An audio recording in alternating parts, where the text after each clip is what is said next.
Welcome to The Exchange. I'm Guy Schoen, bringing you the biggest news and interviews from all around the business world. Coming up on the show, we meet the women breaking barriers and inspiring a more diverse generation of business leaders to build a fairer future.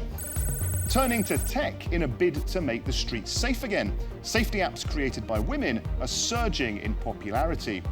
And studies show that gender diversity leads to higher financial returns. We speak to the VC firm aiming to lift women entrepreneurs. Some of the most powerful and important positions in the world are being held by women. Ursula von der Leyen of the European Commission, Christine Lagarde at the European Central Bank, Janet Yellen as the US Treasury Secretary, and Ngozi Okonjo-Iweala at the World Trade Organization. Well, they're all parts of a group showing that women can be as successful as their male counterparts in positions of power. Well, one of the ways more women can end up in decision-making roles is to boost female participation in traditionally male-dominated industries. In Europe, the organisation STEMETS is on a mission to inspire the next generation of women into careers in science, technology, engineering and maths by showcasing a diversity of people working in these sectors. The CEO and founder, Dr. Anne-Marie Imafidon, MBE, is an author and business leader. Well, the mathematician was also voted the UK's most influential woman in tech in 2020, and I'm delighted to say that Dr. Imafidon joins us now from London. Thanks for joining us on The Exchange. So tell us more then about the challenges facing women when it comes to careers in science and technology, and how hopeful are you that positive change can really happen? So there's quite a few things we need to do. I think the biggest lever that we have for changing this is social norms.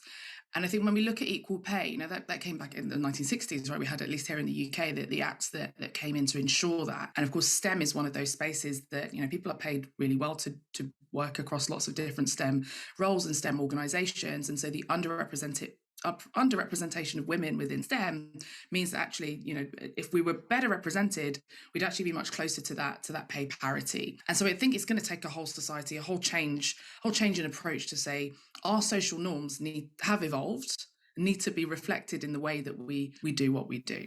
Thank you, Dr. Imafidon. So in some sectors then, it seems those major societal shifts since the 1960s just haven't been reflected to the same degree in the boardroom. The advances in technology are also posing dangers to women worldwide, whether it's trolling, having their personal details revealed, surveillance cameras, or tracking their location. Well, Emily Wither in London tells us how women are using the same technology to fight back.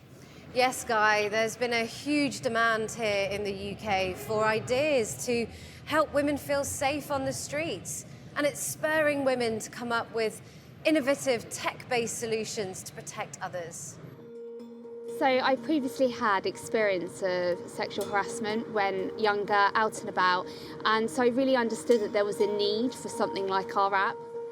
Emma Kay is the creator of WalkSafe, the fastest growing safety app in the UK. The former beautician is aiming to make the app available across all of Europe and the US. We use real police crime data, and we're the only app out there that does that. WalkSafe received more than $135,000 in initial funding from an angel investor. And to keep the app free and available to all, the tech firm is now in its second round of funding. Emma's app encourages people to take precautionary measures to avoid being in harmful situations. Meanwhile, Ute de Veer has developed an app that allows people to react quickly if they find themselves in danger. I received emails from my children's school to be more vigilant on our way to and from school because some of the mothers have been mugged. And so this triggered my idea. The hands-free, voice-activated app is triggered by a panic scream or even a whisper of the key word. One scream. Sending an SOS to the people on the user's emergency database. OneScreen recently launched paid subscriptions and is seeking investment through a US-based startup accelerator program. While critics have been quick to point out women's safety issues can't be solved by technology alone, more clicks to download safety apps is showing that it is playing a role in making women feel safer on the streets. For other women-led startups, it's not been easy to secure funding. While there have been efforts and campaigns to try and narrow this financing gap, only 2% of venture capital goes to startups led by women. That's despite studies showing that gender diversity leads to higher financial returns. Maria Velasaris is the founding partner of Steel Sky Ventures, an all-female VC fund investing in companies that improve access to women's healthcare.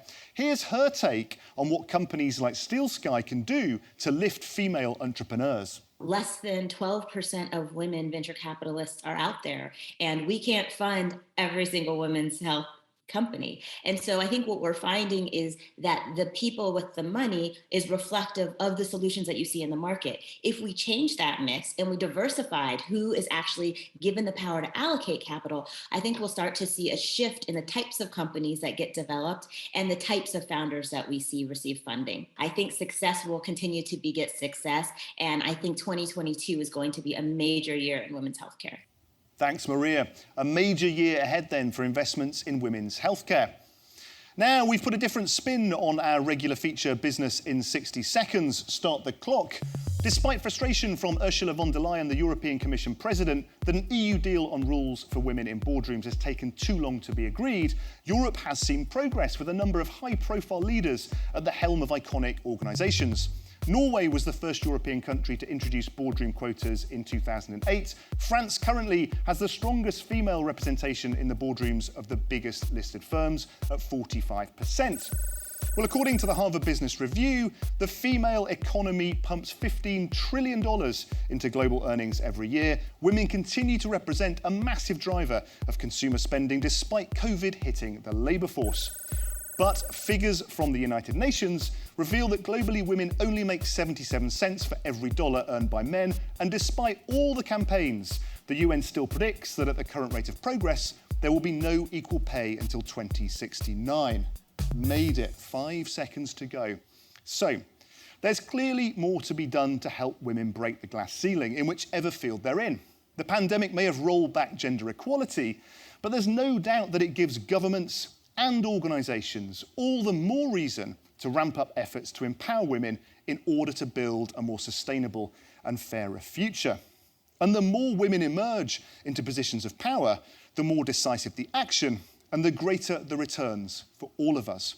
Well, that's all we have time for on this edition of the show. Thanks for watching. Please do check out euronews.com for all your latest business news, and join us again next time on The Exchange.